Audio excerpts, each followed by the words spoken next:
ನೋಡಿ ವಿದ್ಯಾರ್ಥಿಗಳೇ, second P U C exam 2025 ಒಂದು ರಿಸಲ್ಟ್ ಯಾವಾಗ ಬರುತ್ತೆ ಅಂತ ಭಾಳಷ್ಟು ವಿದ್ಯಾರ್ಥಿಗಳು ಪ್ರಶ್ನೆ ಕೇಳ್ತಿದ್ದಾರೆ. ಆ ಕುರಿತು ನಿಮಗೆ ಲೈವ್ ಆಗಿ ಆನ್ಸರ್ ಕೊಡ್ತೀನಿ. ಈ ವರ್ಷದ ಒಂದು second P U C exam result ಬಂದುಬಿಟ್ಟು ಏಪ್ರಿಲ್ ಮೊದಲ ವಾರ ಬರುತ್ತೆ. ಅದು ಹೇಗೆ ಅನ್ನೋದನ್ನು ಸಂಪೂರ್ಣವಾಗಿ ಅನಾಲಿಸಿಸ್ ಮಾಡ್ತೀನಿ. ಸಂಪೂರ್ಣವಾಗಿ ವಿಡಿಯೋ ನೋಡಿ ವಿದ್ಯಾರ್ಥಿಗಳೇ, ನಾವು ಯಾವುದೇ ಮಾಹಿತಿ ಪಡ್ಕೊಂಡ್ರೂ ಈ ಒಂದು ಅಫಿಷಿಯಲ್ ವೆಬ್ಸೈಟ್ ಮೂಲಕನೇ ಪಡ್ಕೊಂಡಿರ್ತೀವಿ. ನೀವು ಕೂಡ ಏನಾದರೂ ಚೆಕ್ ಮಾಡೋದಿದ್ರೆ ಇದೇ ಒಂದು ಅಫಿಷಿಯಲ್ ವೆಬ್ಸೈಟ್ ಇಲ್ಲಿ ತೋರಿಸ್ತಾ ಇದೆ ನೋಡಿ. ಇದೇ ಒಂದು ಅಫಿಷಿಯಲ್ ವೆಬ್ಸೈಟ್ ಮೂಲಕ ತಿಳ್ಕೊಳ್ಬೇಕು. ಇಲ್ಲಿ ಮೋರ್ ಅಂತ ಬನ್ನಿ, ಅಲ್ಲಿ ಮತ್ತಷ್ಟು ಓದಿ ಅಂತ ಇರುತ್ತೆ, ಅದನ್ನ ಕ್ಲಿಕ್ ಮಾಡಿ. ಕ್ಲಿಕ್ ಮಾಡಿದ ನಂತರ ಇಲ್ಲಿ ಸ್ಕ್ರೋಲ್ ಅಪ್ ಮಾಡ್ಕೊಂಡ ನಂತರ ಇಲ್ಲಿದೆ ನೋಡಿ, 2025 ದ್ವಿತೀಯ ಪಿ ಯು ಪರೀಕ್ಷೆ 1 ಮಾದರಿ ಉತ್ತರಗಳಿಗೆ ಆಕ್ಷೇಪಣೆ ಸಲ್ಲಿಸಲು ಲಿಂಕ್ ಕ್ಲಿಕ್ ಮಾಡಿ ಅಂತ ಇದನ್ನ ಕ್ಲಿಕ್ ಮಾಡಿ. ಕ್ಲಿಕ್ ಮಾಡಿದ ನಂತರ ಈಗ ಆಲ್ರೆಡಿ ಇದಕ್ಕೆ ಲಾಸ್ಟ್ ಡೇಟ್ ಕೊಟ್ಟಿದ್ದರು, ಲಾಸ್ಟ್ ಡೇಟ್ ಕೂಡ ಮುಕ್ತಾಯವಾಗಿದೆ.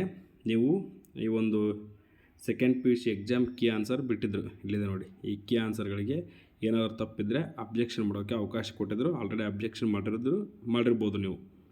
ಈಗ ಇದರ ನಂತರ ಪ್ರೋಸೆಸ್ ಏನಪ್ಪ ಅಂದರೆ ನಿಮ್ಮ ಒಂದು ಮೌಲ್ಯಮಾಪನ, ನಿಮ್ಮ ಒಂದು ಆನ್ಸರ್ ಶೀಟ್ಗಳ ಮೌಲ್ಯಮಾಪನ, ಆ ಕುರಿತು ನಿಮಗೆ ಅಪ್ಡೇಟ್ ತಿಳಿಸ್ಕೊಡ್ತೀನಿ. ನೋಡಿ ವಿದ್ಯಾರ್ಥಿಗಳೇ, ಇಂದಿನಿಂದ ನಿಮ್ಮ ಒಂದು ವ್ಯಾಲ್ಯೂಯೇಷನ್ ಅಂದರೆ ಇವತ್ತು ತಾರೀಕು ಎಷ್ಟಪ್ಪ ಅಂದರೆ ನೋಡಿ,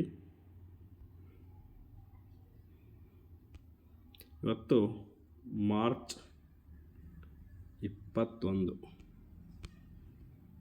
ನೋಡಿ ವಿದ್ಯಾರ್ಥಿಗಳೇ, ಮಾರ್ಚ್ 21, 2025 ಇಂದಿನಿಂದ ನಿಮ್ಮ ಒಂದು ಪೇಪರ್ಗಳ ವ್ಯಾಲ್ಯೂಯೇಷನ್ ಪ್ರಾರಂಭವಾಗಿದೆ.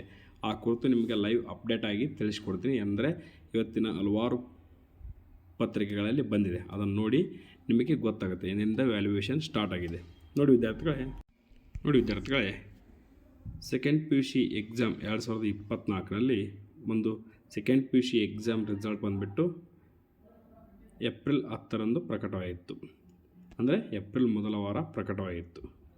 ಈಗ same as it is April ಮೊದಲ ವಾರದಲ್ಲೇ ರಿಸಲ್ಟ್ ಪ್ರಕಟವಾಗುವ ಸಾಧ್ಯತೆ ಇದೆ. ಯಾಕಪ್ಪ ಅಂದರೆ ನೋಡಿ ವಿದ್ಯಾರ್ಥಿಗಳೇ, ನಿಮ್ಮ ಒಂದು ರಿಸಲ್ಟ್ ಅನೌನ್ಸ್ ಆದ ನಂತರ ಇನ್ನೂ second P U C exam 2 ಇದೆ, ಇನ್ನೂ 3 ಇದೆ. ಇದೆರಡು ರಿಸಲ್ಟ್ ಬರಬೇಕು ಮತ್ತು ನೀವು ಕೂಡ ಇನ್ನೂ ಡಿಗ್ರಿ ಅಡ್ಮಿಷನ್ ಮಾಡಿಸ್ಬೇಕು. ಅದಕ್ಕಾಗಿ ಎಕ್ಸಾಮ್ 2, ಎಕ್ಸಾಮ್ 3 ನಡೆಸಬೇಕಾಗುತ್ತೆ. ಆ್ಯಂಡ್ ದೆನ್ ಇನ್ನೊಂದು KCET ಅಂದರೆ ಕರ್ನಾಟಕ ಒಂದು CET ಸೈನ್ಸ್ ಮಾಡಿರ್ತಕ್ಕಂಥ ವಿದ್ಯಾರ್ಥಿಗಳಿಗೆ ಈ ಒಂದು second P U C result ಅತ್ಯಂತ ಇಂಪಾರ್ಟೆಂಟ್ ಆಗಿರುತ್ತೆ. ಅದಕ್ಕಾಗಿ ಈ ಒಂದು ಸೆಕೆಂಡ್ ಪಿ ಯು ಸಿ ರಿಸಲ್ಟನ್ನು ಬಿಡ್ತಾರೆ. ಏಪ್ರಿಲ್ ಮೊದಲ ವಾರ ನಾವು ಪ್ರತಿಯೊಂದು ಅಪ್ಡೇಟನ್ನು ಕೊಡ್ತಾ ಇರ್ತೀವಿ ನಮ್ಮ ಯೂಟ್ಯೂಬ್ ಚಾನಲಲ್ಲಿ. ನಮ್ಮ ಚಾನಲನ್ನು ಸಬ್ಸ್ಕ್ರೈಬ್ ಆಗಿರಿ. ಇಲ್ಲಿ ನೋಡಿ, ಈ ಲಿಂಕನ್ನು ಕ್ಲಿಕ್ ಮಾಡಿದರೆ ಸಾಕು, ನಿಮ್ಮ ಒಂದು ರಿಸಲ್ಟನ್ನು ನೋಡ್ಬೋದು ವಿದ್ಯಾರ್ಥಿಗಳೇ. ಇಲ್ಲಿ ನಿಮ್ಮ ಒಂದು ರಿಜಿಸ್ಟ್ರೇಷನ್ ನಂಬರ್ ಮತ್ತು ನಿಮ್ಮ ಒಂದು ಕಾಂಬಿನೇಷನ್ ಹಾಕಿದರೆ ಸಾಕು, ನಿಮ್ಮ ಒಂದು ಫಲಿತಾಂಶವನ್ನು ನೋಡ್ಬೋದು. ಪ್ರತಿಯೊಂದು ಅಪ್ಡೇಟ್ಗಾಗಿ ನಮ್ಮ ಚಾನಲನ್ನು ಸಬ್ಸ್ಕ್ರೈಬ್ ಆಗಿ.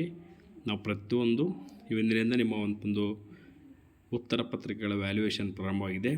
ಆದಷ್ಟು ಬೇಗನೆ ಪ್ರತಿಯೊಂದು ಅಪ್ಡೇಟನ್ನು ನಿಮಗೆ ಕೊಡ್ತಾ ಇರ್ತೀವಿ. ಎಸ್ಪೆಷಲಿ ನಮ್ಮ ಒಂದು ಚಾನಲಲ್ಲಿ ಅಪ್ಡೇಟ್ ಮಾಡೋದೇ ನಾವು SLC ಮತ್ತು second P U C result ಕುರಿತು. ಬೇಕಾದ್ರೆ ಹಳೆ ವೀಡಿಯೋಸ್ಗಳನ್ನು ನೋಡಿ ನಿಮಗೆಲ್ಲ ಗೊತ್ತಾಗುತ್ತೆ. ನಿಮಗೇನಾದರೂ ಡೌಟ್ಸ್ ಇದ್ದರೆ ಕಮೆಂಟ್ಸ್ ಮಾಡಿ, ಆ ಕುರಿತು ತಿಳಿಸ್ಕೊಡ್ತೀನಿ ಅಂತ ಹೇಳ್ತಾ thank you for watching this video.